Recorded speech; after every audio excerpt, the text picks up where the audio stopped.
নারী পাচার রুখতে এবার বাংলার পুলিশের সার্জিক্যাল স্ট্রাইক। ড্রোন উড়িয়ে 17 জন কিশোরীকে উদ্ধার করল ইসলামপুর থানার পুলিশ। পুলিশের দাবি, ড্রোনের উপস্থিতি টের পেয়ে কয়েকজন অভিযুক্ত পালানোর চেষ্টা করে। তবে আগে থেকেই এলাকায় গোপনে মোতায়েন থাকা পুলিশ কর্মচারীরা 4 জনকে আটক করেন। পরে তাদের গ্রেপ্তার করা হয়। ঘটনাটি উত্তর দিনাজপুরের ইসলামপুরের।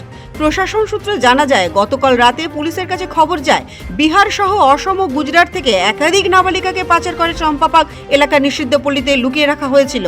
খবর পেয়ে ইসলামপুর পুলিশ জেলার পক্ষ থেকে বিশেষ অভিযান শুরু করা হয়।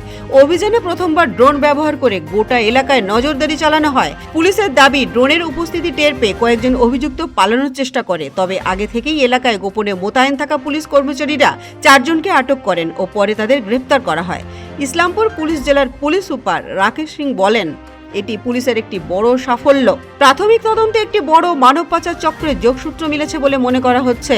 উদ্ধার হওয়া কিশোরীরা বিহার ও অসম ও গুজরাটের বাসিন্দা। ধৃতদের আজ শনিবার ইসলামপুর মহকুমা আদালতে তুলে পুলিশি হেফাজতে নিয়ে জিজ্ঞাসাবাদ করে মূল পাচার চক্রের মাথার খোঁজ করা হবে। পাশাপাশি উদ্ধার হওয়া নাবালিকাদের কাউন্সেলিং ও প্রয়োজনীয় আইনি সহায়তার ব্যবস্থা করা হয়েছে।